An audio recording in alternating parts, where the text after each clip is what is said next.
The ongoing Russia-Ukraine war, coupled with the COVID pandemic, has had major impacts in the global economy as we have witnessed skyrocketing inflation in many countries, including our own, and the falling of Sri Lanka's economy in recent time.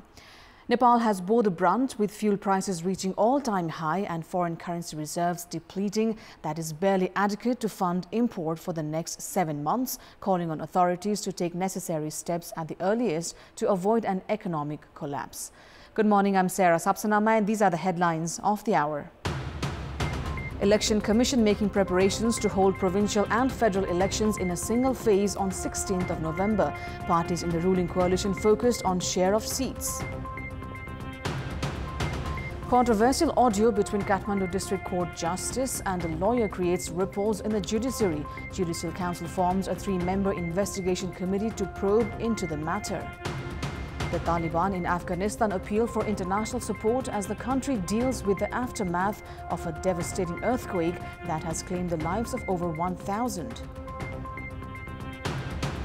And All Nepal Football Association ENFA decides to recall 10 players that left close camping. ENFA to mull over an alternative to coach Al-Mutairi.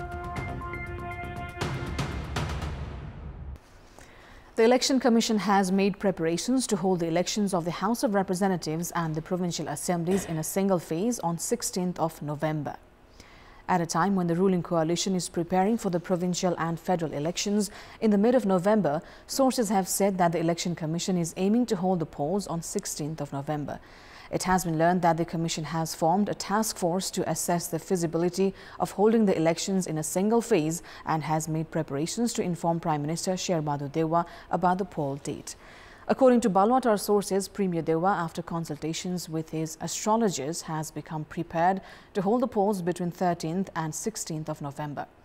Meanwhile, the Apex Election Authority has also expedited works related to updating the voters' name list. However, service seekers currently reaching the offices to include their names in the voters' list have shared grievances of having to queue for long hours.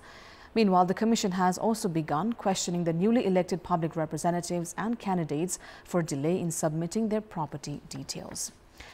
More than the date for the provincial and federal elections, parties in the ruling coalition seem more interested towards alliance in the upcoming polls and the share of seats.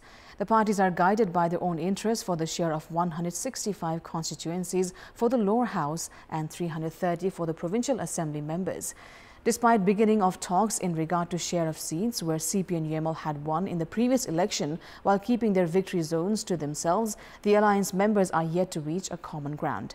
In such a scenario, main opposition CP and UML is focused on breaking the ruling coalition. Even before assessing their performance at the local levels, elections, parties in the ruling alliance have begun preparations for provincial and federal elections. However, with parties except Nepali Congress firm in their stance of drafting a preliminary structure for alliance, declaration of date for the elections has been delayed. Discussions are currently underway on the agreement reached during the National Assembly elections, which was based on sharing constituencies won by UML while keeping the constituencies won by respective parties of the coalition. Nepali Congress is aiming to become the largest party from the provincial and federal elections and is in favor of defining the alliance structure only after declaration of the dates. In quite a sharp contrast, opposition CP and UML is focusing on breaking the ruling coalition. It has also begun consultations with leaders of CP and Maoist Centre, Janata Samajwadi Party and Loktantrik Samajwadi Party for the same. In such a situation, Maoist Centre, Unified Socialist and Janata Samajwadi Party are looking to increase their parliamentary presence by limiting Nepali Congress under 100 seats while ensuring UML loses further ground in the coming polls.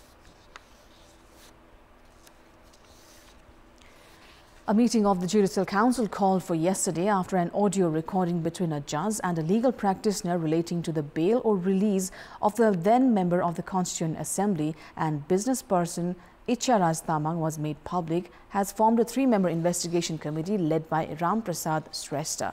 The audio recording between Kathmandu District Court Judge Rajkumar Koirala and lawyer Rudra Pokhrel, where they discuss about 20 million rupees for the judge while releasing Tamang on a bail of 100 million rupees, was made public on Tuesday. The council has termed the incident of grave nature and had called for yesterday's meeting. The Nepal Bar Association had also issued a press release demanding investigation into the authenticity of the audio. Lawyer Pokhrel is also heard in the recording saying he would make arrangements with judicial authorities from the Kathmandu District Court to the Chief Justice. The Central Investigation Bureau of Nepal Police had in October last year arrested Tamang, immediate chairperson of the civil cooperatives, after several grievances about embezzlement of deposits and financial irregularities at the cooperatives were registered at the police. After an investigation of 60 days, the CIB in December last year filed the case at the Kathmandu District Court against Tamang, along with 41 others associated with the cooperative, on charges of organized crime and embezzling around 5.59 billion rupees of public money. Meanwhile, Judge Koirala, through a social media post, has claimed that he has not been involved in any unethical activity and has assured of complete support to the investigation. More than 281 billion rupees has exited the country solely for the purchase of petroleum products in the ongoing fiscal year, resulting in a massive drop of 259 billion rupees in the country's foreign currency reserve.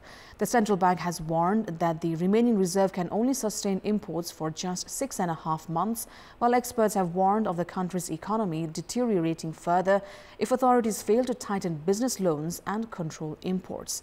Food items and petroleum products make up a large chunk of Nepal's total annual imports. The country's foreign currency reserve has been hit hard due to rise in prices of food grains, as bigger nations have limited exports to avoid food insecurity amid the Russia-Ukraine war.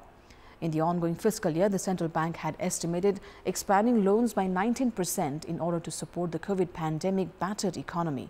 However, loans increased by 35%, most of it used in imports of consumable items, which experts have attributed as the reasons for the depleting foreign currency reserve.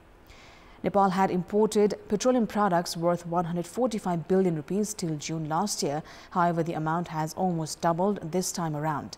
Experts have highlighted there is no alternative to curbing import and increasing remittance in order to avoid an economic collapse. The 7th Kantipur Hisan Edufair, jointly organized by Kantipur Publications and the Higher Institutions and Secondary Schools Association Nepal, has been scheduled to commence on Friday. The education fair, with the theme Quality Education in Nepal, which will be held until the 27th of June, will have more than 75 stalls of different universities along with technical and academic institutions. The education fair is being organized in Nepal for the past 6 years with the objective of providing consultations on quality education related to different sectors in Nepal itself. In our Public Voice segment, we've asked people in several provinces why has the government's investment in agriculture sector failed to produce any significant result.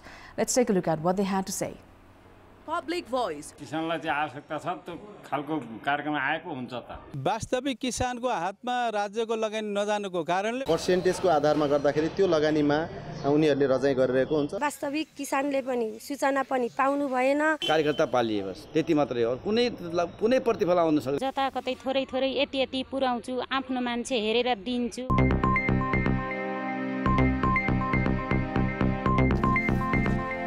It's time now for our segment Public Pulse, where you text us with your opinion. Public Pulse. The question is, what do you term the irregularities in the judiciary? Your options are A, height of irresponsibility, B, disrespecting public faith, and C, need for serious assessment. The voting is on. Type NEWS, select your option A, B or C and send it to 34001 to share your opinion with us. Let's move on to the sports update. Sports news. The All Nepal Football Association has decided to recall the 10 senior players who had left the closed camp of the AFC Asia Cup qualifiers after dispute with coach Abdullah Al-Mutairi. The new executive committee of ENFA has soldiered the responsibility of finding a solution for the dispute to General Secretary Kiran Rai. The first meeting of the newly elected executive committee of ENFA has decided to recall the players and to find a solution to the dispute. The 10 senior players had left the closed camp after disagreement with coach Al-Mutairi and his coaching approaches. They had been left out of the team by Al-Mutairi. The committee has decided to find a solution to the dispute on the basis of the report furnished by the investigation committee formed to probe into the matter. ENFA will also hold talks with the Qatar Football Association for finding an alternative coach. Meanwhile, stakeholders of Nepali football are curious about the future of head coach Abdullah Al-Mutairi after the election of Pankaj Bikram Nemwang as the new president of the All Nepal Football Association, ENFA. Polarization had intensified in ENFA because of the dispute between Al-Mutairi and Nemwang. 10 senior players had left the close camp for Asia Cup qualifiers after disagreement with coach Al-Mutairi. Now, with Nemwang at the helm of ENFA, ardent followers of Nepali football are questioning if Al-Mutairi will return in his coaching capacity. However, based on the terms and conditions, ENFA cannot terminate Al-Mutairi's contract on its own. Through a social media post on 25th of July 2021, Al-Mutairi had announced his resignation from the designation of Nepal's head coach, saying it was impossible to work with then Senior Vice President Nemwang. The dispute then escalated to the situation where the senior players had to leave the close camp. Despite Nepal progressing to the final of SAF Championship for the first time in the history of the tournament, ardent Nepali football followers could not enjoy the success, as Al-Mutairi in his press conference after winning the semi-final had said that he would not return to Nepal. Such an announcement overshadowed Nepal's historic final berth. However, saying that it was for the fans, he later returned to Nepal. ENFA had remained quiet in all these incidents. The investigation committee formed to probe into the dispute between him and the senior players had recommended for finding a new coach. However, the terms and conditions of the contract with Al-Mutairi do not allow ENFA to terminate him from his role on its own. For the contract to be terminated, ENFA, Qatar Football Association and Al-Mutairi, all three parties have to come to an agreement. ENFA therefore has been understood of not taking any action, while Al-Mutairi is also yet to submit his resignation. Al-Mutairi was appointed Nepal's coach with the support from Qatar Football Association. While Qatar funds Al-Mutairi's remuneration, ENFA provides him 250,000 rupees for accommodation. Immediately after Nemwang's election as the ENFA president, Al-Mutairi had hinted of not returning to Nepal yet again with a social media post, which he later deleted. In such a scenario, it remains to be seen how Nemwang finds a solution to the dispute between the coach and the players. And that's all for the moment. Thank you for watching. Bye for now.